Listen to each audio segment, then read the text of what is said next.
നമസ്കാരം.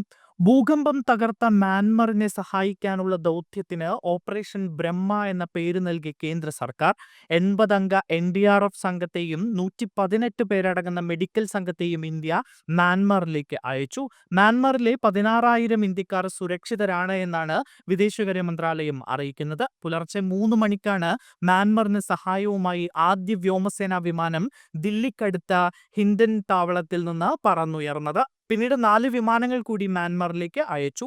15 ടൺ ദുരിതാശ്വാസ സാമഗ്രികളാണ് മ്യാൻമറിലേക്ക് എത്തിച്ചത്. 80 അംഗ NDRF സംഘം രക്ഷാപ്രവർത്തനത്തിൽ പങ്കാളികളാകും. ആഗ്രയിൽ നിന്ന് കരസേനയുടെ ഫീൽഡ് ആശുപത്രി സംഘവും മ്യാൻമറിലേക്ക് എത്തും. 6 വനിതാ ഡോക്ടർമാരും സംഘത്തിലുണ്ട്. ആംബുലൻസുകളും ശസ്ത്രക്രിയയ്ക്കും എക്സ്റേക്കുമുള്ള സൗകര്യങ്ങളും കരസേന എത്തിക്കും.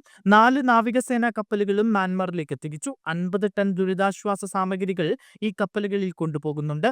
ആവശ്യമായ എല്ലാ സഹായവും പ്രധാനമന്ത്രി വാഗ്ദാനം ചെയ്തു എന്നാണ് സേനാ ഉദ്യോഗസ്ഥരുടെ സാന്നിധ്യത്തിൽ നടത്തിയ വാർത്താ സമ്മേളനത്തിൽ വിദേശകാര്യ വക്താവ് രൺധീർ ജയ്സ്വാൾ അറിയിച്ചത്.